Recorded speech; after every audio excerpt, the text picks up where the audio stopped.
أهلا بكم وحياكم الله في هذا اللقاء الجديد من برنامج حديث الرقيب. لقائي معكم اليوم طبعا يتجدد كالمعتاد في إطار الشأن الاقتصادي وبعض القضايا السياسية التي تبث من هنا من استديوهات راديو الرقيب، من هنا من رام الله من فلسطين المحتلة. مرحبا بكم مرة أخرى، ويسعدني للمرة الثانية أن أستضيف السيد رضوان جخة، المحلل الاقتصادي والسياسي من مدينة ورزازات، وتحديدا في هذا اليوم الاستثنائي إن شاء الله، واللي نتمنى فيه كل التوفيق والمحبة والدعم والإسناد ما في شك لمنتخبنا المغربي الطيب والرائع، اللي إن شاء الله ربنا يأخذ بيدهم وربنا يوفقهم جميعا. أهلا وسهلا بكم أستاذ رضوان.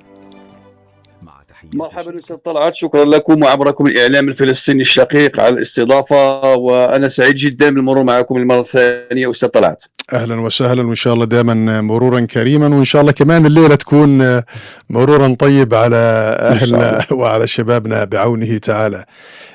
لا أخفي عليك، كان هناك فرصة للحديث دائما عن الطاقات العربية الموجودة خارج الوطن العربي، وذا اليوم بدي أحكي بصورة مفرطة وبصورة متطرفة عن طاقات الشباب المغاربة اللي هم بتقديري ليسوا مجرد جالية تعيش خارج الوطن في أوروبا وغير أوروبا، إنما امتداد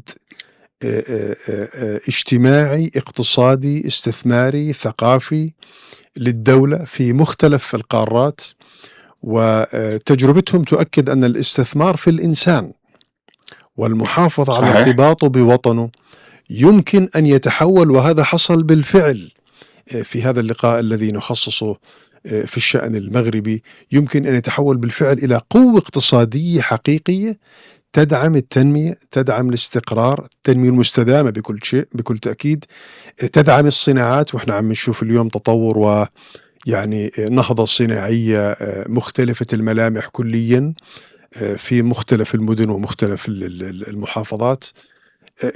كيف ينظر المغرب اليوم لتلك الطاقة من ملايين الشباب المغترب، وعلى الأخص وإحنا اليوم في موسم الصيف، وطبعا عودة مئات الآلاف أو عشرات الآلاف في كل يوم لوطنهم، وتحديدا بهذه اللحظات الاستثنائية أستاذ رضوان؟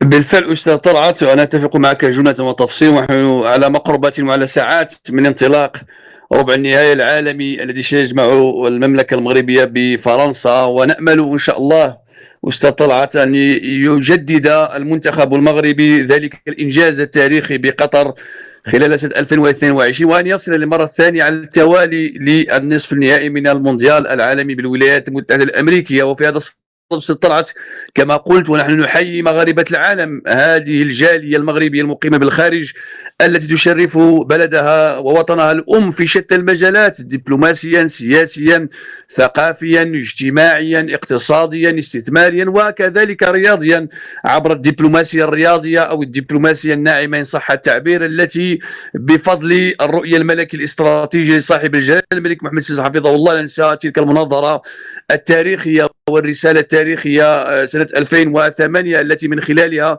بدأت الرياضة المغربية وبخصوص كرة القدم الوطنية تعرف وتشهد طفرة ونقلة نوعية كما قلت بفضل الرؤية الاستراتيجية لملكنا الحكيم حفظه الله. ونرى كذلك تمظهرات لها عبر مغاربة العالم، أو نسميهم هنا بالمغرب استطلعت بمغاربة الجهات 13، هذه القوة الدبلوماسية والرياضية والاقتصادية الناعمة جدا التي بفضل سواعد هؤلاء المغاربة، والحمد لله نرى بالولايات المتحدة الأمريكية الانتصارات الرائعة، بدءا بالتعادل التاريخي مع البرازيل وصولا لاسكتلندا هايتي، والمبادرات التاريخية مع أصحاب الكرة الشاملة هولندا وصولا إلى البلد المستضيف كندا. والحمد لله لنا كل الطموح والأمل والشغف مع أشقائنا العرب من أجل مواصلة هذا الدرب. ننسى كذلك أن نحيي أشقائنا المصريين وتلك المباراة التاريخية الجميلة جدا للفراعنة، والتي أثبتوا من خلالها على قوة سواعد الدول العربية. للأسف الشديد لولا تلك اللحظات الأخيرة وذلك الرمق مع بطل العالم لا رأينا وشاهدنا كذلك الفرعون والمنتخب المصري بربع النهاية. وبالتالي فأستاذ طلعت في هذه الحلقة كما قلت سنتحدث عن مغاربة مغاربة العالم، وهذه الدينامية الاقتصادية التي يثبتونها كل مرة بأن أرقام قياسية يحققونها سواء من خلال التحويلات المالية نحو بلدهم الأم، أو من خلال كذلك الدور الدبلوماسي الدفاع عن قضية الصحراء المغربية، والدور كذلك الاستثماري والاقتصادي، ووصولا إلى البعد الرياضي الذي نشهد طفرته حاليا. نعم. بعيدا عن الجوانب الاقتصادية، وهي جوانب طبعا بكل تأكيد بالغة الأهمية، قديش تعتقد اليوم أن السواعد المغربية المغتربة خارج وطنها هي عمليا تحمل هذه الرسالة، رسالة النهضة، رسالة التنمية، رسالة التواصل، وأن غربة هذا المواطن عن وطنه إنما هي إسناد لوطنه في كثير من الحالات، أعتقد في كثير من الحالات، ويبدو على الأخص في المشهد المغربي، واللي يتجلى في فترة الصيف تحديدا. نشوفوا البعض يتحدث عن 5 ملايين، البعض يتحدث عن 7 ملايين يلجوا للأراضي المغربية، التراب الوطني. وطبعا بكل تأكيد هذا بحد ذاته يشكل انتعاشة ضخمة جدا للواقع الاقتصادي والسياحي والعقاري والتجاري وكافة الميادين.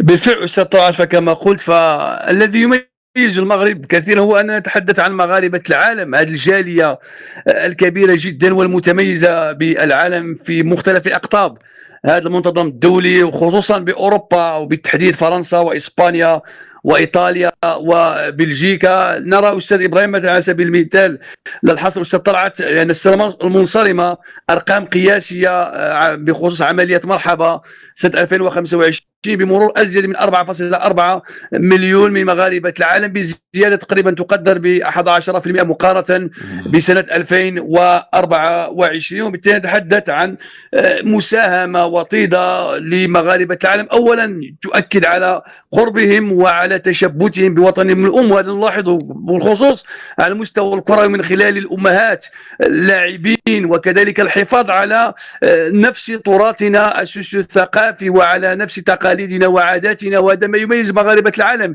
لأستاذ طلعت أعمام بفرنسا، بكندا، بالولايات المتحدة الأمريكية، وكذلك أقارب لي بالمهجر، دائما ما يحافظون على تقاليدهم وعلى تراثهم الثقافي، كذلك على دينهم وتشبتهم بأصولهم وتقاليدهم الإسلامية والعربية والأمازيغية، وهذا يؤكد كما قلت على تشبت هؤلاء المغاربة بوطن الأم. ثانيا هذا التشبت وهذا الالتحام وهذا التقارب ما بين مغاربة العالم بوطن الأم نرى تمظهراتنا من المستوى الاقتصادي، سواء من خلال عملية مرحبا التي تأتي كل سنة، ومن خلال هذا العبور القياسي بمختلف المناطق وبمختلف الموانئ، خصوصا عبر منصة طنجة المتوسط، وكذلك عبر تدفقات الاستثمارية والاقتصادية المغربية. طلعت بأن المغرب عبر الوثيقة الدستورية خصص لمغاربة العالم تقريبا 4 فصول 16 17 18 وكذلك 163 تتحدث عن أهمية مغاربة العالم ببلادنا، وكذلك جلالة الملك محمد السادس حفظه الله من خلال مجموعة من الخطب الملكية الاستراتيجية تحدث عن مغاربة العالم وثمن المجهودات الجبارة التي يقومون بها على غرار خطاب العرش سنة 2005 بمناسبة الذكرى السادسة لعيد العرش المجيد. كذلك خطاب المسيرة الخضراء في السنة قبل المنصرمة 2024 خصص جلالة الملك نصف الخطاب لهذه المسيرة الخضراء باعتبارها ملحمة تاريخية لبلادنا لمغاربة العالم، عبر التأكيد على أهمية الإنصات لتطلعاتهم لتفاعلاتهم لتحدياتهم، بل أكثر من ذلك طلعت المغرب على مقربة من مؤسستين دستوريتين سيتم تشييدهما قريبا إن شاء الله، سواء التعجيل بمجلس الجالية المغربية وكذلك تسريع إخراج القانون الجديد لهذه المؤسسة الدستورية، وصولا إلى المؤسسة المحمدية لمغاربة العالم التي ستشكل نقلة وقفزة نوعية، سواء من خلال تنزيل تطلعات مغاربة العالم، تجاوز التحديات المرتبطة بالمساطر الإدارية، وكذلك البعد الاستثماري. بأن نعم هناك تحويلات وأرقام قياسية لمغاربة العالم، فعلى سبيل المثال الحصر 39 مليار درهم مستطلعات عندما تم شهر أبريل المنصرم، مقابل 36 مليار درهم في نفس الفترة من السنة المنصرمة. نتحدث عن قوة اقتصادية لمغاربة العالم، وبالتالي أعتقد بأن هذا التلاقح ما بين حب الوطن والشغف بوطنهم الأم مع استثماره في البعد الاقتصادي. لا ننسى بأن أهم استثمارات مغاربة العالم تركز على مجال العقار، وبالتالي يجب أن نحفز ونشجع مغاربتنا من أجل استثمارات أكثر نجاعة في شتى المجالات وليس فقط في المجال العقاري.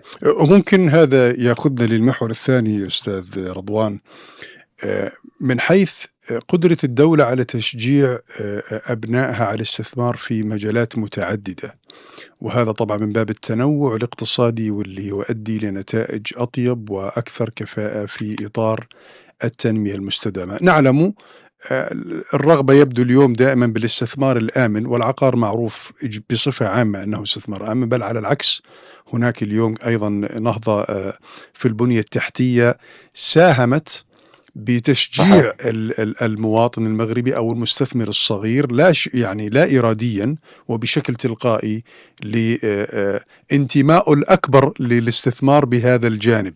لكن قديش تعتقد أن السياسات العامة في الدولة تحفز المستثمر الصغير أو المتوسط أو حتى المستثمر الكبير من أبناء المغرب أن يستثمر بمجالات عدة مختلفة متعددة تتجاوز قضية ما يسمى بالاستثمار الآمن في المربع العقاري؟ أعتقد أستاذ طلعت بأن بلادنا المملكة المغربية قد يعني خلقت نقلة نوعية، خصوصا عندما يتعلق الأمر بتشجيع المستثمرين سواء الأجانب سواء المغاربة المقيمين بالداخل أو مغاربة العالم، من خلال مجموعة من الإجراءات الاستثمارية أبرزها وقانون الإطار 0322 متعلق بالميثاق الجديد للاستثمار بأبعاده الثلاثة، ويتحدث عن أهمية ربط الاستثمار بمختلف الجهات، وهذا الذي تسير في المملكة المغربية طلعت من خلال البرنامج الملكي المتعلق بالتنمية الترابية المندمجة، الذي حث المستثمرين ورجال الأعمال على أن لا يستثمروا فقط في جهات بعينها على غرار جهة مراكش أسفي أو جهة طنجة تطوان الحسيمة أو جهة الرباط سلا قنيطرة، بل يجب أن يصل الاستثمار إلى مختلف الجهات، لأن هناك فرص قوية على غرار مثلا ورزازات بالجنوب الشرقي للمملكة المغربية، الاستثمار في السياحة وكذلك في السينما. ننسى بأن ورزازات استطلعت على مقربة من تدشين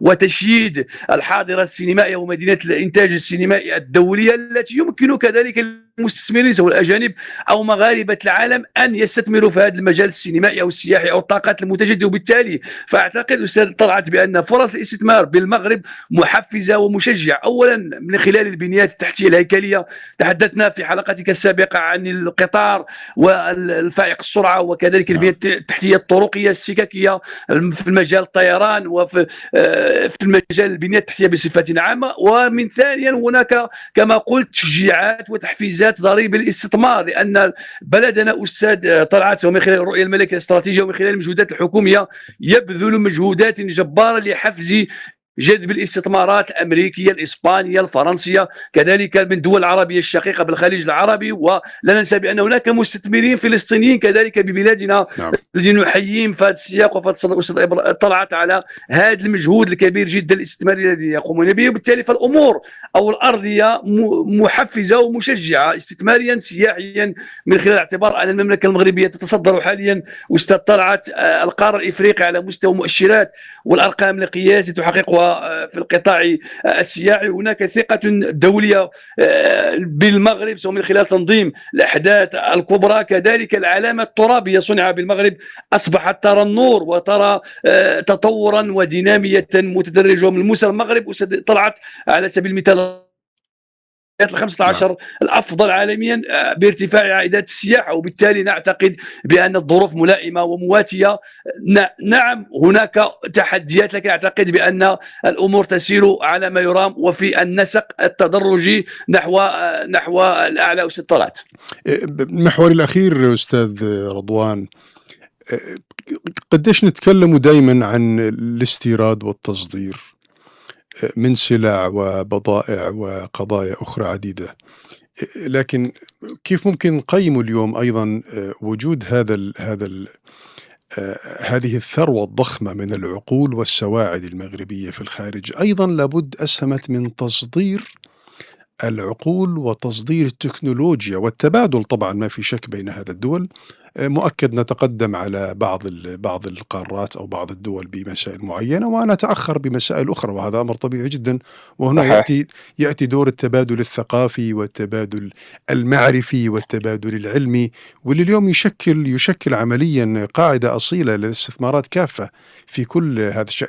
كيف ننظر لهذا الأمر غير النظرة المادية التقليدية، واللي طبعا أكيد لها كل الأهمية وكل الاحترام، لكن تقديرك اليوم تبادل هذه الخبرات والاحتكاك من أبناء المغرب في أوروبا تحديدا في المجال التكنولوجي وفي مجال المعرفة في المجال التعليمي، قديش أيضا يسهموا لرفض الدولة بالمزيد من الخبرات، والعكس صحيح أيضا.